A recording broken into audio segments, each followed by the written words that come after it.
Hello and welcome to the show.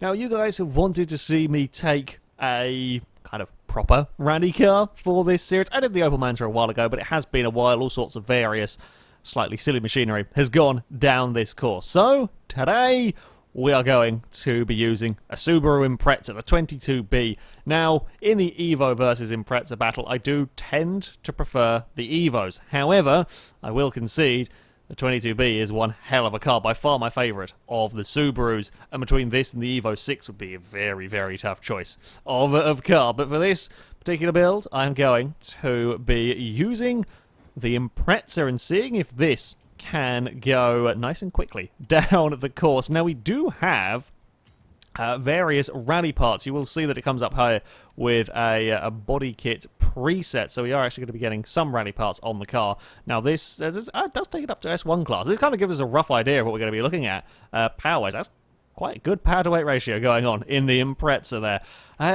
Right, back to the upgrades. I'm going to put them on manually, though, for this. We're not going to be swapping the engine. What am I doing? And we're not going to be needing to do a driveline swap because it comes already with all-wheel drive. Now, we have got a lot of bumpers to choose from here. That's... yeah, there's a lot of bumpers going on. I wasn't quite expecting that many options on this. That's quite cool. We are going to be going, though, for the Forza Aero as and when we can. Why? Because I want the downforce. That is a hell of a wing we've got going on at the back there. That's a table, not a wing. Yeah, I want the downforce on the car. Anything that can give me some grip through these faster corners, I am going to be wanting. I don't really like any of them particularly. Side skirts mean we're going to... Oh no, I was going to say, I thought it was going to give us mud flaps, but there are actually side skirt options as well. We've got to have mud flaps. Apparently mud flaps reduce drag. I think that's how aerodynamics work. And to the bonnet, we can have some spotlights, or I was going to say, we can have some... I guess that's a lighter bonnet. Oh, that's lighter as well. So we can have some spotlights and a roof sort of scoop bit going on, and that is £6 lighter than without them. Are they filling their accessories with helium again? I think they might be. We're going to have some rally lights on our car, because you kind of have to, really. Right, tyres. Yes, we shall jump on to proper kind of build now. We will go for the off-road compound tyre. I think we're going to go for 275s actually on the front, pretty good, and 275s on the rear. We are going to be wanting some lovely race brakes. We're going to be wanting the off-road suspension as well. Hopefully we can bounce around and carry plenty of speed through the jump sections. We are going to want a roll cage. Now, weight reduction. What have we got in terms of weight reduction? That's down to £2,400, and that only just puts us into S1 class. That's actually going to be pretty good. So we're going to be looking at a big power-to-weight ratio in this car, which is very, very nice indeed. Now, as per the rules of this series, if I can keep the standard engine in the car and get to the top of S1, I shall be, and by the looks, this will do it relatively comfortably. It's going to be getting, actually... I say that. Is it going to do it? Yeah, I think it's just about. I guess we have still got things like gearbox, although they haven't been adding very much PI on the last few cars that I've built. We have got ignition on here. Okay. Standard engine up to 572 horsepower. You know, this is looking like this could pose a real challenge to... or possibly a real challenge. I mean, it's not got the 1,000 horsepower of some of the cars that have gone. However, it is going to have nearly 600 by the time we are done with it. I'm looking at this now. Come on, Subaru, you can give us enough PI to hopefully get to the top of the class. Ah, there we go. Yes, you can. Right, why is that suddenly shot up the PI massively? I'm not quite sure. I mean, I guess it gives us slightly longer gear ratios. Look at 2.9 seconds to 60. That is crazy fast. I mean, 192 is not exactly going to be a problem because we're never going that quick down the course. We will get a differential. We will get stage 1 a clutch, and I'm hoping stage 1 a driveline. Yes, we will. So, we are under £2,500 with near enough 600 horsepower. So power to weight ratio wise, this is about the same as the Ram Runner. I believe the Ram Runner was about £5,000 and had 1,200 horsepower. If I remember, I might have forgotten slightly the exact weight of the Ram Runner, but this is, you know, this has got some serious power to weight ratio going on. This has got more power and less weight than we had in the BMW, and the BMW was pretty good last time out. So yeah, the Impreza could be very impressive when it comes to this rally stage. Now, the rally stage in question is the Reservoir Trail. Our 22B will get 3 runs through the course in an attempt to go faster than the Ram Runner. 2:29.8 is the fastest time down this course, and that is a monstrous time through the stage. Will the Impreza be able to get near that? I don't know. I don't quite know if we're going to be able to really challenge that Ram Runner. I would like to think it could, but that might be asking a little bit too much. Now, last few cars have been flat out through here easy, and very, very similar story with the Subaru. It's about the same speed, actually, up towards that turn 1 as the BMW, though. This is getting turned even better. There is going to be a lot of speed. Be able to carry through that second corner, and my god, are the brakes lovely on this. So this gets stopped, yeah, very, very quickly. Last time I said I didn't know what has the best brakes. I think I do now. Certainly this has got phenomenal brakes, although that is slightly less important on this stage than other locations. This is a fast rally stage. This is a hell of a fast rally stage. Ooh, wow, we are so nice across those bumps as well.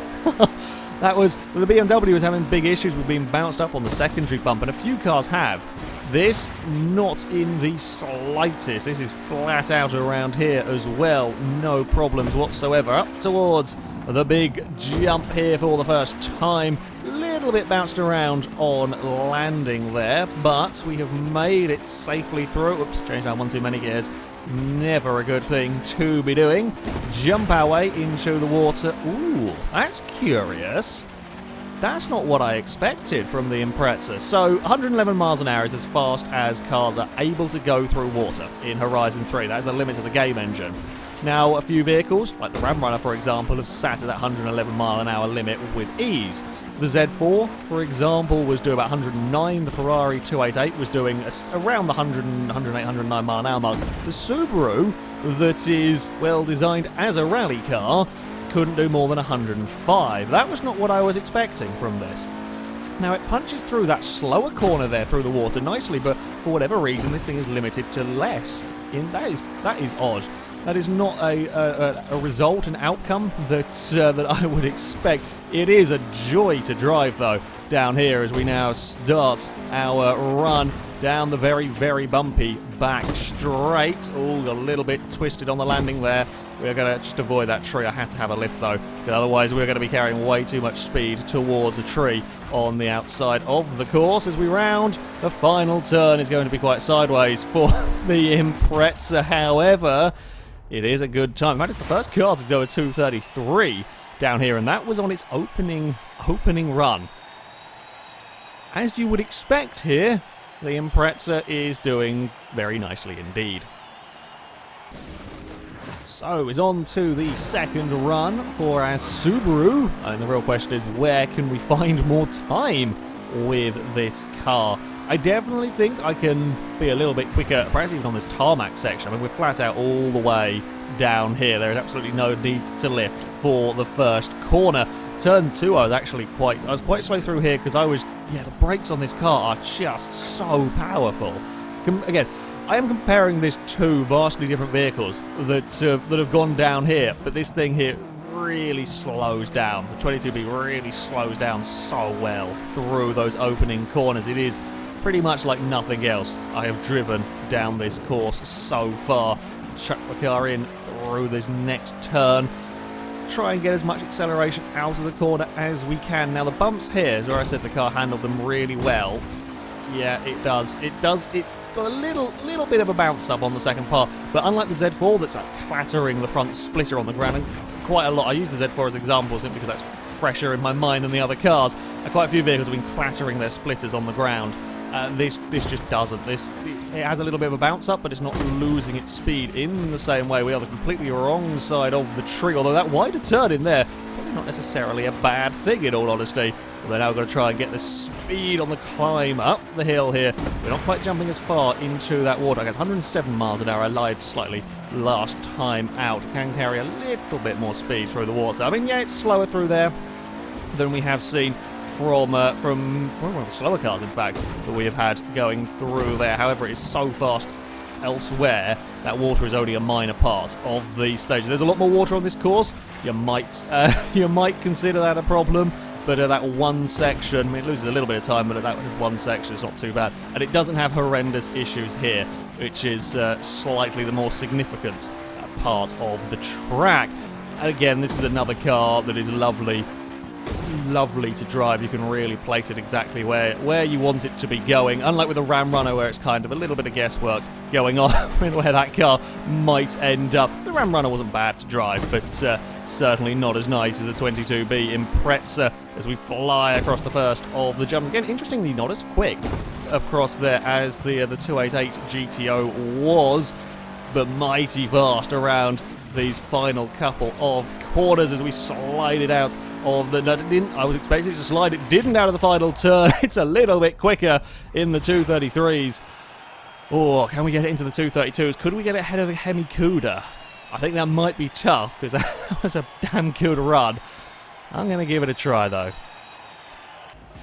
Well, it is on to the final run with the Impreza. I am not quite sure where we are going to find any more time. That last run was very, very quick, but if we can get half a second, that would be enough to challenge the Hemi Cuda, and that would be a very, very good showing from this car. So I am going to really see what I can do through here.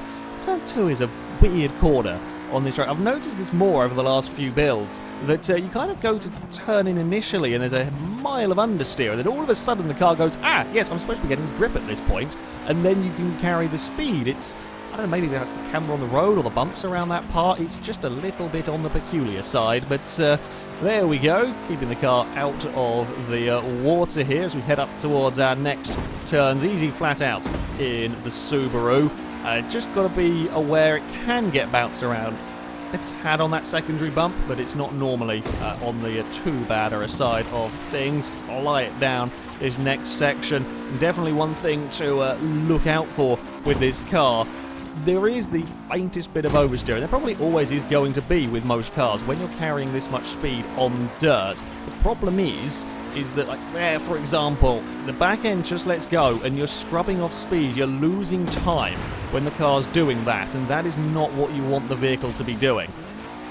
You can get away with it in something like a Ram Runner, and the Ram Runner, to be fair, was pretty well planted on the course for its run. You can get away when you've got 1,200 horsepower, and that's something I think cars like this, for example, you just struggle to, you've really got to keep everything in check if you're going to be maintaining that speed. The Impreza is probably the best of the lot in terms of maintaining its speed. It is, Colin McRae will be very proud of this one, flat out pretty much everywhere. It is very much a case of, if in doubt, flat out around this course, because the Impreza has got the grip, it has got the composure to manage it, but the oversteer is not good on some of these longer, faster corners, because you just scrub off that all-important speed. Definitely taking out that tree would have been a bad thing. Good, we missed it now as we fly through the air for these two large jumps towards the end of the lap. It is the tiniest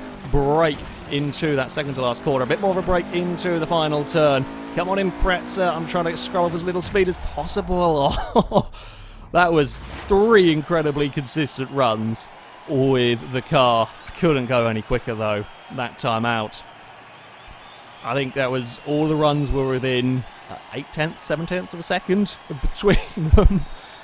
Yeah, low 233 is going to be the time for the Subaru.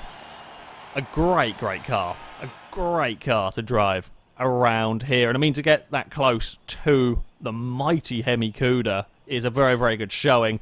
The time will put the car into 6th place. It is half a second down on the Plymouth, about a second down on the Tesla Model S, but it beats the Sunbeam, beats the Ferrari 288, the Skyline R32, the Ferrari 166, quite convincingly beats them, and is, yeah, another incredible car to take down here. The brakes are absolutely phenomenal. I think there are just a couple of the higher speed, well, a lot of the corners are fast here, but a couple of the very important sections on the track, the car, you just lose the back end, and all of that speed that it carries just starts to evaporate slightly. And I think that's a problem we're seeing with a few cars. I think I've only just kind of realised, gotten on to what it might be that is a little bit more difficult with these cars, which need more stability, more rear-end grip, so that we don't shrug that speed off so much through the corners. However, as a car to go rallying with, yeah, the 22B is excellent. It is a really, really good fun car to throw around this course, and is first of the not ludicrously powerful monster cars, basically. However, that is going to be it for this video, guys. Thank you very much for watching, and until next time, goodbye.